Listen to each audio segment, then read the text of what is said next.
Hello and good evening. I'm Melissa Idris. And I'm Sharad Kuttan. Welcome to a special edition of Consider This, an hour-long show where we want you to consider and then reconsider what you know of the news of the day. Of course, the biggest news of the day is the announcement of what the government calls the People-Centric Economic Stimulus, or the Prihatin Package. Joining us now to share with us the government's thinking behind introducing these measures, we have Malaysia's Finance Minister, Tengku Dato Sri Zafrul Tengku Abdul Aziz. Thank you so much for joining us on the show. Now, this package has been touted as a 250 billion ringgit initiative, lauded by some as being huge and comprehensive. Now, can you help us disaggregate this figure, at least so we have a better understanding of how much of it would be actual disbursements? Yeah. Well, thank you, Melissa, for having me on this show. As mentioned in the speech by our Prime Minister, the total stimulus package for the package Prihatin is about 250 billion ringgit. If we look at the breakdown of that 250 billion ringgit, 20 was actually announced earlier on 27th of February, so it's left with 230.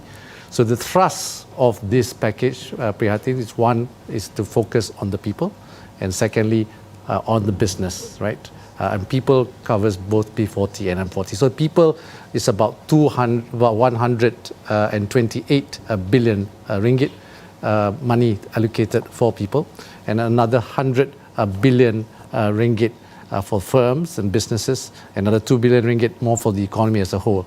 Okay. So that's roughly the breakup of that. So some of that is actually subsidies and payment deferments, right? Loan payment deferments. So some numbers have been crunched, and it seems that about only 10% of the package, or about 25 billion, or some figures say 22 billion, is actual direct fiscal injection. Can you clarify? Yes. So you're right. There are a mixture of liquidity being released into the market. There's guarantee as well. You know, for example, the big guarantee is or Dana Jamin, a 50 billion guarantee is given to SMEs and also the big companies. Fiscal injection is about, direct fiscal injection is about 25 billion ringgit. Yeah. So that's amount of money that is coming straight from the government to the people. Zafrul, the critics are saying that, in fact, that's not going to be quite enough, especially when that money is only going to stretch for the next 2 months. I mean, how do you address that? The idea that the 250 billion headline is much more mesmerizing than the actuality. Would you take exception to that criticism? Well, if you look at this, this is an immediate or short-term stimulus plan, right? It is meant for 3 to 6 months. But if you look at a lot of the initiatives, it is targeted towards that time frame, a time frame of 6 months. So it's never been, the intention has never been to look at this package for it's not a budget 2020. It is after all a stimulus package. So the focus and the time frame is 6 months. You look at all the incentives that are being given. It's also targeted towards for the people and for the relevant sector, business sector, which is the SME. Are we looking at a second phase of this, considering that we don't actually know the trajectory of the COVID crisis, the pandemic dimension of this crisis? Is that something that we should be expecting, the public should be expecting a second phase or a third phase? No. Well, like I said, the term is about 6 months. So let's see what happens after that 6 months. Can I come back to something you said? You said that this is a stimulus package, right? We should think of it as it's not a budget, it's a short-term stimulus package. Could I get you to clarify whether you see this as an actual stimulus package, therefore to spur aggregate demand, or rather more of a survival package to protect workers, employers, employees in the economy during this crisis? Yeah, it's actually two-pronged, right? Firstly, you're right. It is like a survival package. People are not able to do their jobs. There's always this fear of unemployment. Many of the measures that were announced today was focused on job preservation. So that's definitely one of the focus, the first prong. The second thrust is really to stimulate the economy.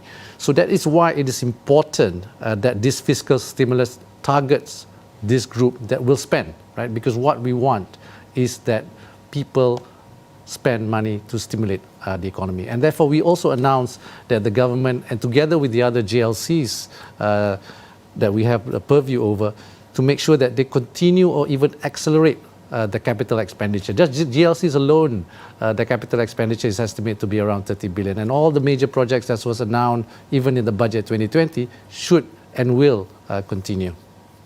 Could you help us understand some of the direct cash handouts that, in fact, your critics have been complimentary about and given you credit for? Some of them only will be rolled out in April and then in May. So what happens after that? The Mak Pias of the world, what happens to them after the May? Makcik Kia. Makcik Kia, sorry. Makcik Kia. So actually, for someone like Makcik Kia, right, will get a payment in April.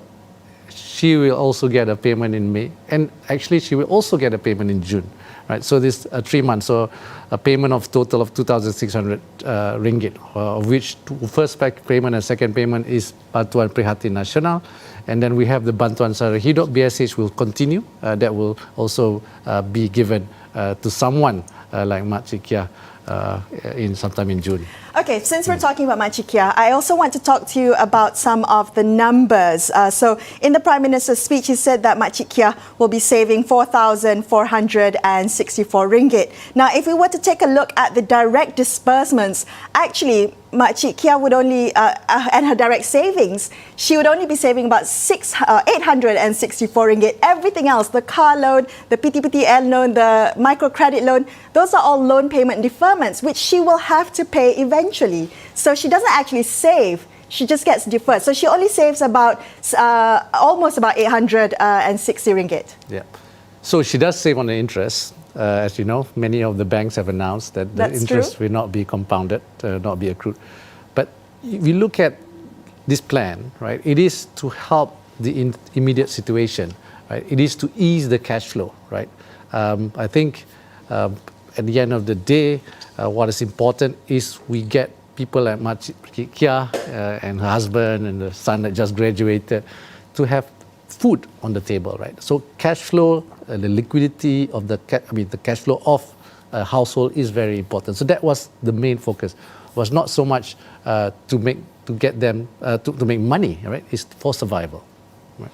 Can we talk a little bit about the schemes that you have to make sure that jobs are not lost? One of them has businesses that can prove that they've actually lost income to get a subsidy in terms of wages. Now, does your critics again are saying that that's not be enough. Pakatan Harapan is suggesting 1,200 rather than 600.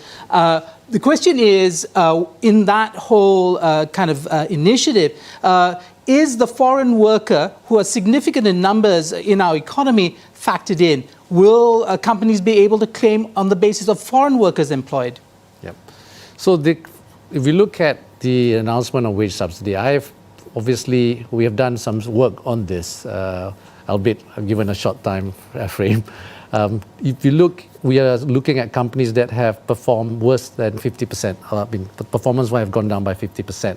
The subsidy given are for those employees with wage or salary below 4,000, and they'll get a 600. The reason why we use that 600 as a basis is because we have a minimum wage of 1,200, right? So that is 50% of that minimum wage, and that will cost the government around 5.9 billion ringgit, and this will have an targeted in terms of number of employees, about 3.5 million employees, right? So we will see how that goes. But I think this is a great program, the wage subsidy program, but I'm a little confused as to how it compares to the employment retention program. Can you clarify? Yes. Is it the same?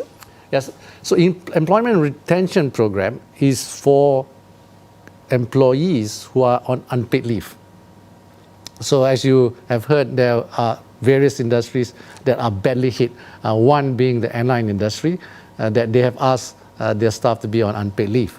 So this scheme, which was announced earlier, but also part of this package, will allow the employer to keep the staff and we will then subsidize the salary of that staff. Right? Okay. So the ERP is a 6 months program, but the wage subsidy program is only for 3 months, yes?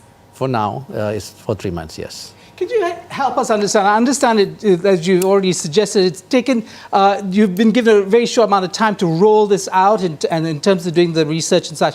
How will you monitor the effects of this package in order to tweak it as it goes along? I mean, do you have the capacity to do that kind of monitoring?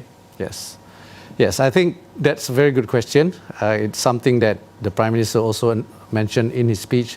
It's something that we at Ministry of Finance, of course the government as well, thinks of very seriously. Execution is going to be key. A division or a unit called Laksana within the Ministry of Finance has been set up. We are going to not just monitor what's happening, but we are going to make sure that execution is done. Delivery is important. We have learned from the past that all the planning, the success of any idea is all about the execution of that idea.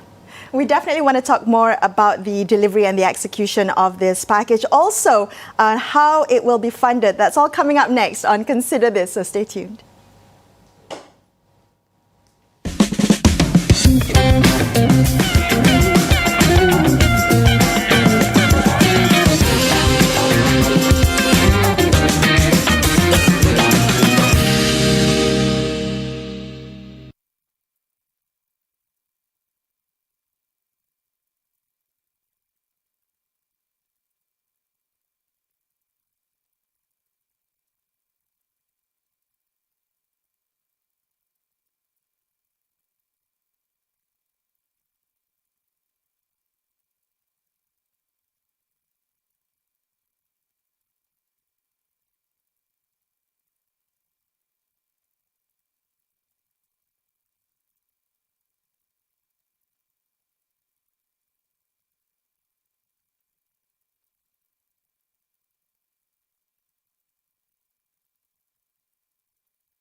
Welcome back to Consider This. Melissa and Sharad here tonight, and we're speaking to the Finance Minister, Tengku Dato Sri Zafrul Tengku Abdul Aziz, about the newly announced Prihatin package. So my question is how it's going to be funded, because if you mentioned just now the direct fiscal injection is around 25 billion ringgit. Now, where is this going to come from? Is it going to be reallocated from within government, or are you looking at borrowing, drawing from contingency fund? Where is it going to come from? Yeah. So there will be a bit on reallocation of the funds within the ministries, within the government. That will probably be about 2 to 3 billion ringgit. The rest will be funded through a mixture of what we already have within the government ecosystem, right? And the remainder will be partly will be done through borrowings. So you will see our budget deficit going up. If you remember, in the budget 2020, the deficit was projected to be around 3.2%, and today, based on the fiscal stimulus plan, fiscal stimulus Prihatin, the budget deficit is forecasted to be around 4%. Okay, so the deficit is likely to go up to 4% in your projections. You said a mixture of borrowing and from within government. Can you clarify exactly where from within government specifically? Yeah. So we have, obviously, within the government ecosystem, I call it, because we have the various agencies, the various subsidiaries, that are within that government ecosystem, which are able to give, to release some money, either through dividends, or, like I said, through borrowings. Zafrul, can you explain in terms of revenue, because this is all happening in the backdrop of falling crude prices and so on and so forth, Is the government strapped for cash at this point in time? Is it going to be actually quite painful for you at the ministry to kind of do this, the shuffling around and reallocation? No, I think one misconception you may have is on the liquidity position of the country. So the liquidity is there, it's ample, right? And if you look at where we are today, there won't be any issue in addressing some of the funding needs that we have just announced today. If you look at basically the fiscal position of the country, the most impact, you're right, the revenue is impacted by the oil price, right? We had in the earlier budget in 2020 assumed oil price of $62, and today where it is today, we are projecting oil price to be around 35 to 40 US dollar. So, but the good thing is the country has enough liquidity in the system to fund this domestically. You mentioned a mixture of borrowings. I'm kind of stuck on that phrase because if I'm not mistaken, the Prime Minister in his speech said that the country will not be borrowing. Is that accurate? No, the country will always, if by logic, if your deficit goes up, obviously you are going to borrow, right? So yes, there will be a mixture of both internal funds within the government ecosystem. Like I said, it could be in the form of dividends, a payout from the various agencies and subsidiaries that we own, right? And also a combination of borrowings that we will do. But what's important is the fiscal discipline. Malaysia will always continue to fund its operating expenditure, not through borrowings, right? So that is a fiscal discipline that we will continue. Okay.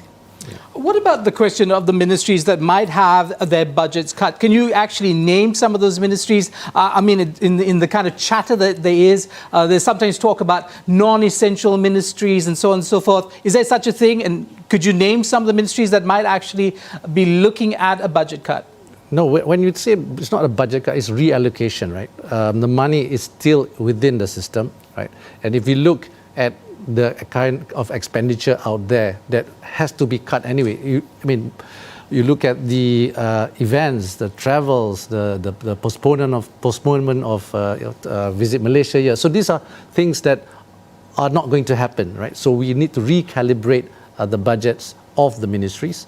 But what's important is something that I've always said this, and I would like to reiterate this, is spending still has to continue, right? The government projects that we have announced and also other projects that are coming, hopefully, must be accelerated or must continue as this will stimulate the economy. Okay, so to kind of to spur spending, protect household income, Prihatin was really geared to be people-centric, households, employers, employees, SMEs. Yes. How is the government thinking about businesses and are there businesses and industries that government considers too big to fail and requires financial assistance? Well, we set up together with Dana Jamin this 50 billion guarantee fund. A fund that will share the risk of financing together with the banks. 80% of that, any loans that are given by banks will be guaranteed by Dana Jamin. And that includes all big business, including troubled industries like airlines, for instance. It will look at all the industries that are affected, and minimum lending is around 25 million ringgit. That's something that we are looking at. Maybe we could talk a little bit about the tone. I mean, you're the very picture of calm, Zafrul, but there's a lot of alarm out there in the general public, and we're very early into this game. We haven't even finished the first period of the MCO. Do you expect that we might actually see a shift in the way in which the economy is starting to reflect the kind of decisions being made in government in terms of people's flow, supply chains and stuff? Is that going to be a critical point in this timeline? Yep. So yes, you're right. We're halfway through the MCO.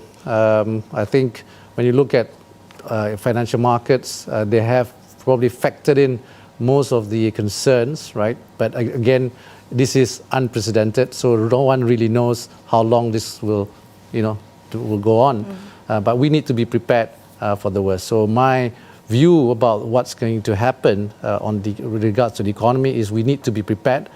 So that's why package Prihatin is a 3 to 6 months package to focus to get people and the country ready towards the challenges that we face in the immediate term. Well, let's talk a little bit about the delivery and the execution that you alluded to a little bit earlier with the team Laksana, if I'm not mistaken, right? How will the government be looking at the details of this? You know, we heard earlier Kamarul say that the devil's in the details. Yes. How are we going to be looking at the beneficiaries of the package actually comply with the parameters that have been set by government in this package? I'm thinking about the wage subsidy program. Employers who have seen a 50% drop in income since January 1st. Also, they haven't laid off any workers, no pay cuts. I mean, these are all details that you need to ensure that nobody games the system. How will you be doing that? Well, you have to have a unit that will monitor this. So I have faith in the team that are looking at this.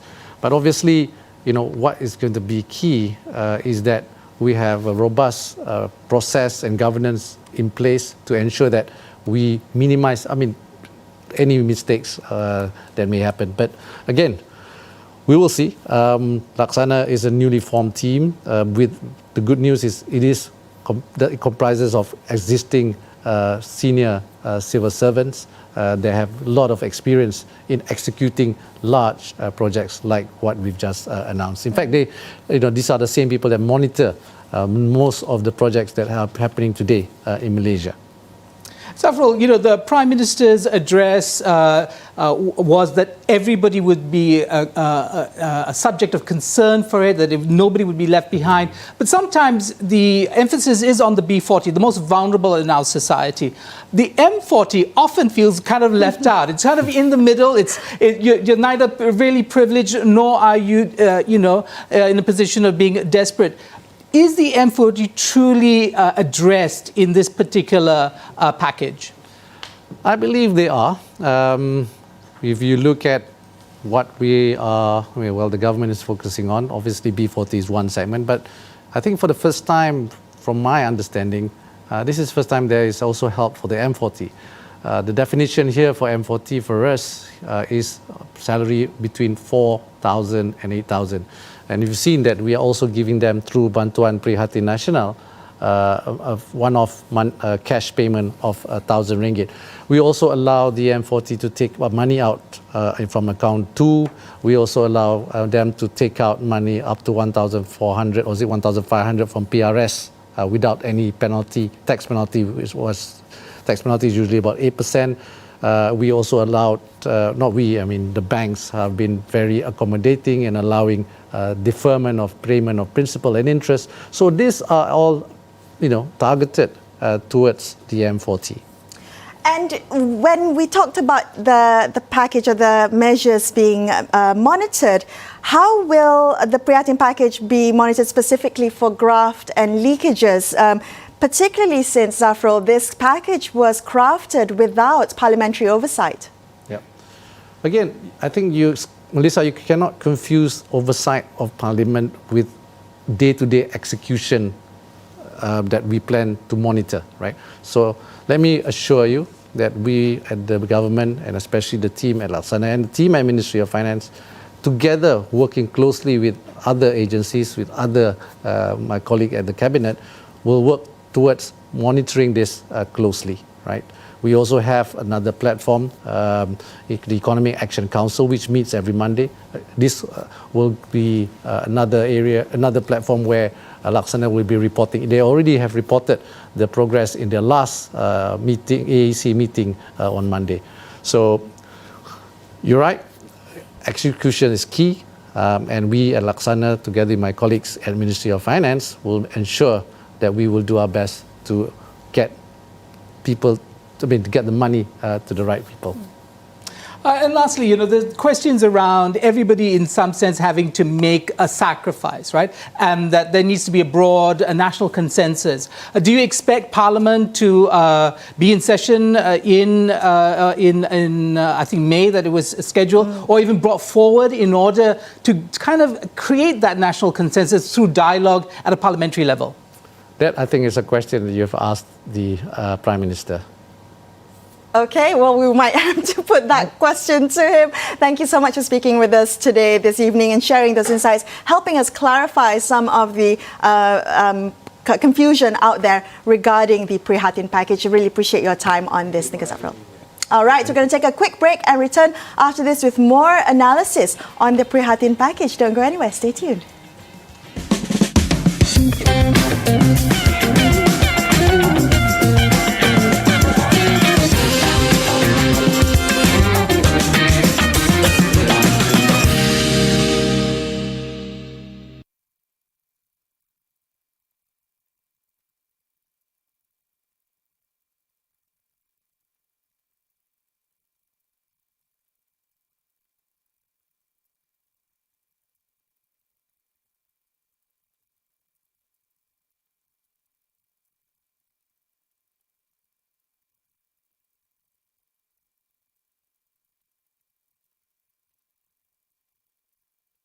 Look so calm.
Welcome back to Consider This. This is a special hour-long edition of the show. We were halfway through, and joining us now on the line, we have Dr. Firas Rad, World Bank Group Representative to Malaysia. Hello and good evening. Welcome to the show. Could I get your initial thoughts on the measures that were announced by the Prime Minister earlier and how that compares to similar economies and how they're dealing with the COVID pandemic?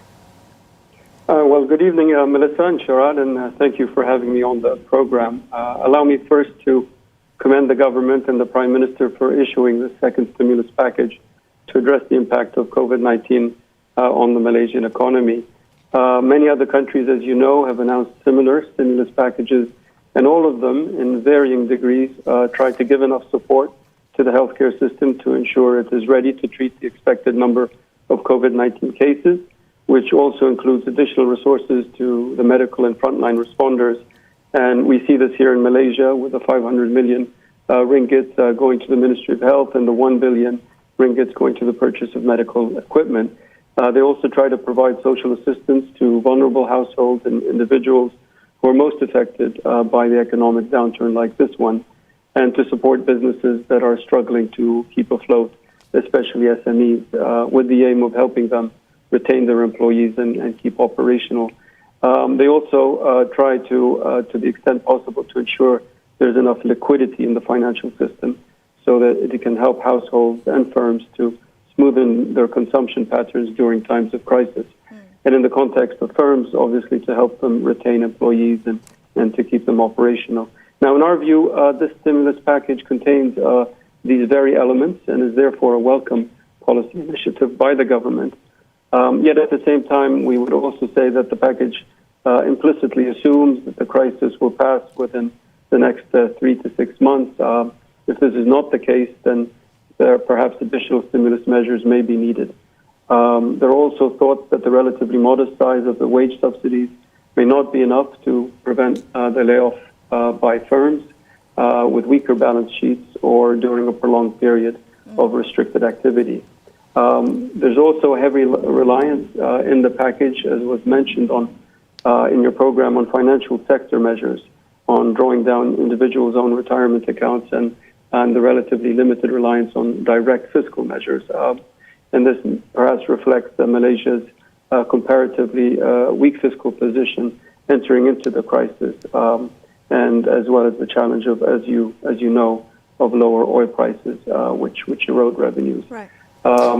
If either the MCO or the impact of COVID-19 proves to be longer than expected, maybe a third round economic stimulus package may be needed, as I just mentioned. Now, the options here would include reallocating resources from the development budget to support additional operating expenditures and transfers, perhaps seeking additional special dividends from GLCs or increasing fiscal deficit spending. But overall, we think it is a welcome and timely policy initiative, but there are a few issues that probably warrant further thinking and analysis. Firas, many Malaysians expect a lot from their government, and we often don't understand the limitations or constraints on government to act. Could you help us understand, especially if you could draw some examples? I mean, the different capacities that different countries have. Malaysia's capacity, is this package matching that? Is it commensurate with our capacity? You were talking about a rather modest wage subsidy, not commensurate, are you saying, with our capacity? So, I mean, overall, when you look at the size of the package as a percentage of GDP, it's quite large. It's larger than the Singaporean package, the UK, the US, as a percentage of GDP. I think the problem, too, is, Sharad, the uncertainty. There's naturally so much uncertainty around the longevity and the severity of this international public health and this international economic crisis. So there are two crises at the same time. And what started out as a localized epidemic in China, creating a large supply shock, is now transformed into a global pandemic, creating supply shocks and demand shocks in many countries around the world. And this situation, as you know, also comes on the back of slowing economic growth last year due to trade tensions and also within the context of declining oil prices. Right. So in a sense, countries have had to deal with the impact of three shocks in a row. Yes. Trade tensions being the first, then an international public health crisis, and now an international economic crisis. So there is now doubt, that the impact will. There's no doubt that the impact of these crises will be significant. And in this regard, I just also like to mention, Melissa and Sharad, we will be releasing next week on Wednesday morning our regional economic update, which will provide our latest economic projections for countries in the region, including Malaysia. So this will be the first time that we come out with some analysis of the impact. We're definitely going to be looking out for that report. As you mentioned, it's going to come out next week. But could you allude to something you said a bit earlier about the uncertainty of the longevity of this crisis? For us, how are other countries thinking about the depth and the duration of this crisis, including how is the World Bank thinking about it? Are you assuming that the crisis will pass in the next 3 to 6 months? So, as I mentioned, Melissa, I think there's so much uncertainty about not only the longevity but the severity of the crisis. And this is because of how infectious this new disease is and the fact that there is no prior immunity to it, nor a vaccine yet to use to prevent it. And it's really difficult, therefore, to contain it in many countries of the world, even in the best, even in countries with the best of health systems. And we see now the number of cases that have rapidly increased in France, Italy, Spain, and the U.S. And these are all high-income countries with a relatively strong health systems. So I think we are still in the midst of this crisis. Now, I would say, too, that there are positive signs, signs of encouragement in some countries that have been able to respond effectively, such as China now, Taiwan, South Korea, and all using different strategies. So it's a mixed picture with tremendous challenges being faced by some countries, but yet some successes in a few countries, which demonstrates that it can be tackled, but it will require a lot of determination, energy, public compliance, and effective policy measures. And on policy, there seems to be some early conclusions arising from the crisis. And one is that containment and macroeconomic policies work best when they work together, hand in hand, and it's not a dichotomous, choice, either or. Right. Secondly, health capacity needs to be surged urgently in many systems just to be able to absorb the number of cases that will be needed to go into hospital and to receive intensive care. And third, fiscal and monetary policies at times need to be recasted within the context of COVID-19. You can't expect, an expansionary fiscal policy to increase output and increase employment when everyone is required to stay at home. I think the intention there would be to keep them employed to the extent possible. And there are some other policy conclusions that we are arriving at, but it's quite clear that we don't really know how long this is going to play out because of the uncertainties I mentioned. But it's good that countries do their best to prepare for the worst. But Firas, if I could ask you, in making. Right. Sure, in terms of, what observers are saying is that, crises like this often show up the structural inequalities. They show up, in the case of Malaysia, maybe the lack of resilience among a large number of the population. Can you just drawing on in what has been, the last couple of weeks now, any conclusions from what you see happening? The lack of capacity among individual Malaysians, the B40s we like to call them, to withstand a shock like this? Yes, for sure. I mean, shocks like this do test resilience and the stamina of the system and communities and individuals. That's why I think it's very important for the government, the state and society and everyone to pull together and make sure that there is compliance with the restriction policies in place. I think, the big costs on the economy come from two things. The preventive behavior by individuals and everyone not to actually contract this disease. So that's, and then you have these transmission control policies set in by the government. Now, for that to work, everyone has to comply. So then you're able then to open up the economy, but only once you have a handle on the health crisis and the number of infections. And as we've seen in Malaysia, the infections, the daily increase is still there on the order of 100 to 200 cases. And so I think more has to be done to ensure that transmission is controlled, and then those who need healthcare services can find them in the health facilities here in Malaysia, either in the public or private sector. And I did note in the notice in the speech by the Prime Minister, there was reference to ensuring that there was enough capacity in both the public and private sectors. Yes. Well, thank you so much for joining us on the show this evening. That was Dr. Firas Rad from the World Bank. We're going to take a quick break. After this, we're going to be back and be speaking to YB Wong Chen, MP for Subang. So stay tuned.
Thank you for staying with us on Consider This. This is a special edition. We're looking at the Prihatin package. Sharad, Kutan and I, Melissa Idris, are here. We're going to be speaking to YB Wong Chen, MP for Subang, who's joining us on the line now. Good evening, Wong Chen.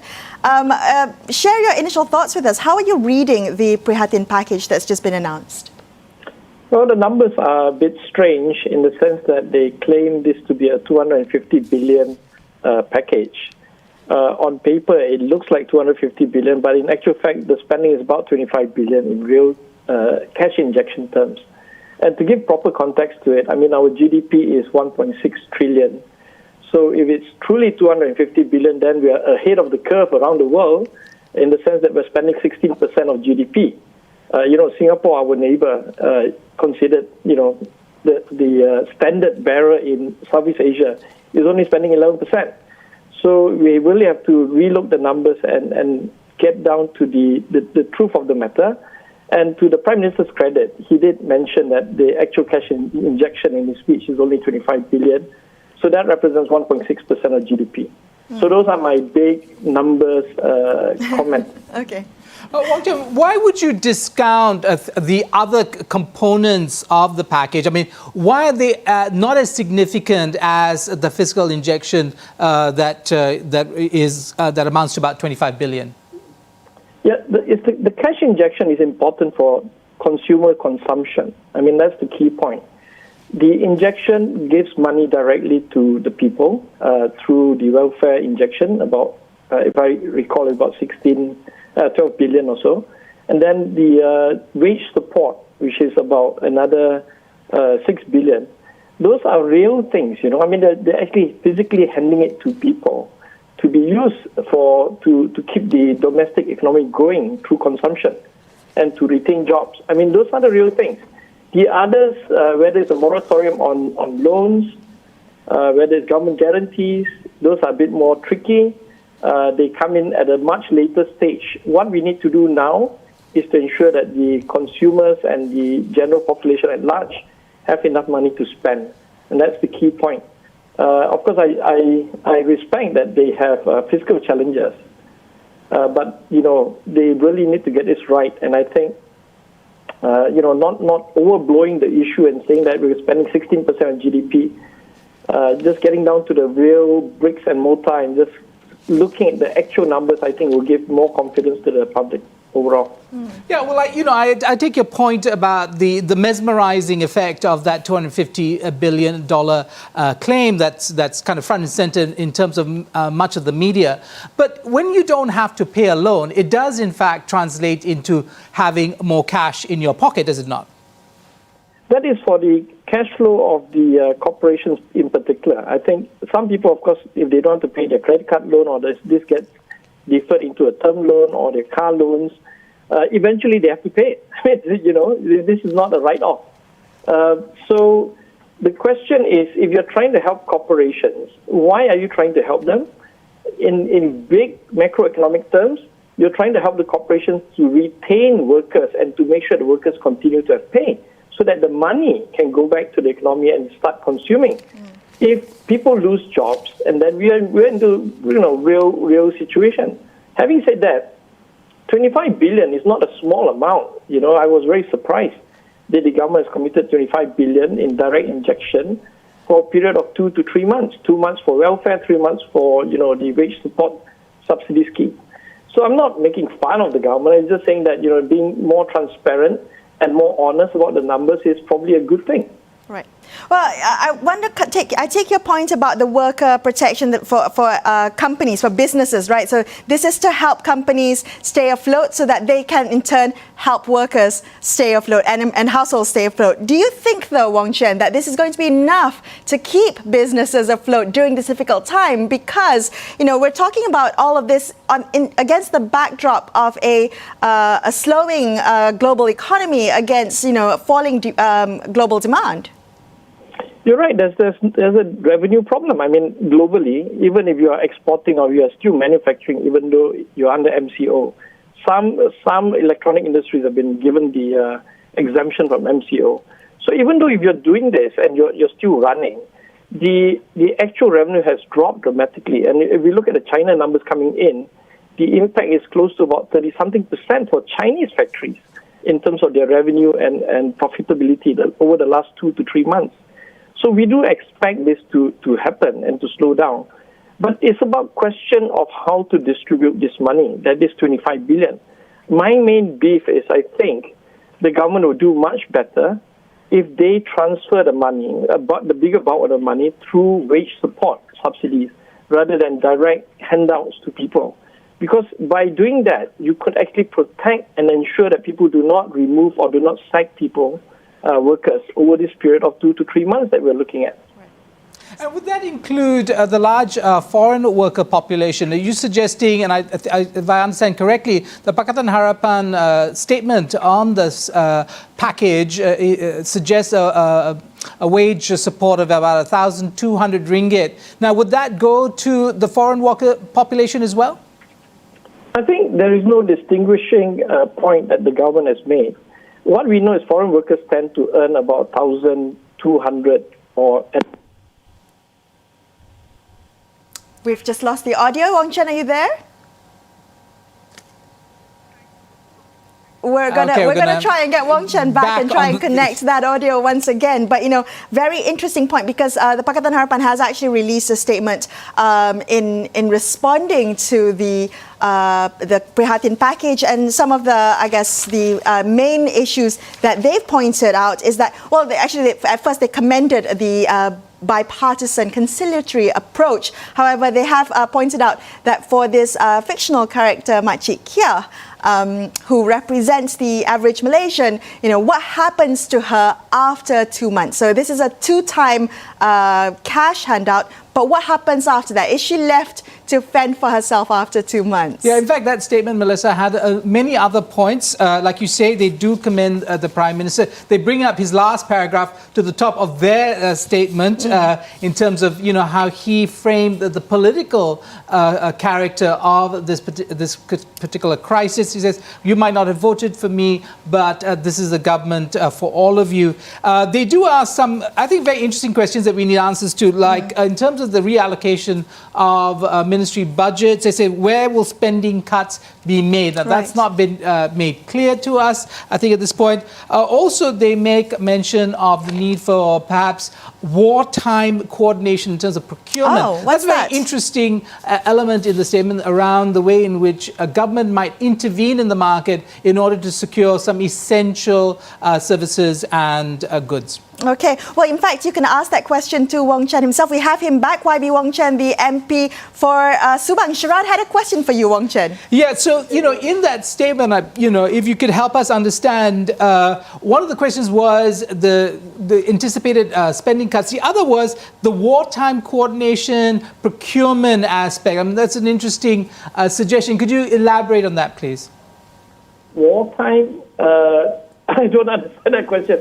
What wartime procurement act? Well, so in the Pakatan Harapan statement, there was a call for the government to set up a wartime procurement coordinating system in order that some essential goods like masks and so on and so forth would be provided for. If you can't answer that question, perhaps we could... I have a question for Wong Chen, just to follow up on the conversation we had earlier, Sharad, with Tengku Dato Sri Zafrul, Finance Minister, and we asked about parliamentary oversight, particularly because this Prihatin package was crafted without any parliamentary oversight. He did say that we shouldn't confuse parliamentary oversight for daily execution of immediate operations. Now, I'm just wondering if I could get your comments on that, particularly since the Finance Minister did allude to a certain reallocation of resources from government ministries. I understand that the Finance Minister wants to raise enough money for this 25 billion, and that he could be cutting certain costs from certain ministries. I don't think that we should intervene too much at this stage, because the main parliamentary oversight on government spending is really the Public Accounts Committee. And the Public Accounts Committee is, at the moment, non-functional in the sense that, there's been a change in the government, and we have yet to resume Parliament, and we have to wait until May. So as long as Parliament is not really restarted yet, it's going to be very difficult for us to do anything in practical terms. And we have to give the civil servants and the new government an opportunity to try to run. But we would like to be told what exactly they're doing, how they intend to implement, and that maybe we can give some constructive criticisms and support on these issues. How much more bold could the government have been in rolling out this stimulus? Do you think it's essentially quite conservative in who actually bears the bulk of the burden of this crisis? Could it have been much bolder? No, I think that the amount is about right. 25 billion cash injection is about right for a period of 2 to 3 months. You're looking at basically about 8 to 9 billion a month, which is what we project the government can afford and should do. I'm just more worried about the aspect on the wage support should be at least 2 times higher, and that maybe we can have a reduction on the side of direct handouts. Because, if this thing, God forbid, lasts more than 3 months, I think a lot of companies will be under tremendous pressure to release people, or to sack people, or to remove people, right. and that can be really devastating for the macroeconomic picture. So it's much better if the government focuses on the issue about job and wage subsidy rather than direct handouts, because giving direct handouts is not going to go very long or far. But whereas retaining jobs is going to be much more consistent and better. Okay, I agree with you in terms of job protection is the first tier, and perhaps the welfare provision or cash handout comes second or is secondary. I want to get your thoughts very quickly of how this Prihatin package perhaps benefits the M40, because according to the finance minister, this is the first time that the M40 folks are also included. Do you have a response? Yeah, the M40 folks are the ones that have the cars, the BMW, Mercedes, and the Toyotas that they have to pay. So they're having a moratorium on the loans. I think that's how they will benefit. Most M40s, they don't really fall under the bracket of getting support. So some of them will get, under the 4,000 barrier income thing. It depends how you define M40s, but, they will get something out of it. So it is true that the government is doing this, but M40 actually really need to protect their jobs rather than get handouts. All right, well, that's all the time we have. Wong Chen, thank you so much for joining us this evening and sharing your immediate reactions to the Prihatin package. It was just launched earlier in the day. Now, that's all the time we have for this episode. We're going to wish you a good weekend. I'm Melissa Idris. With me, Sharad Kutan. As always, folks, stay home and stay safe. Good night.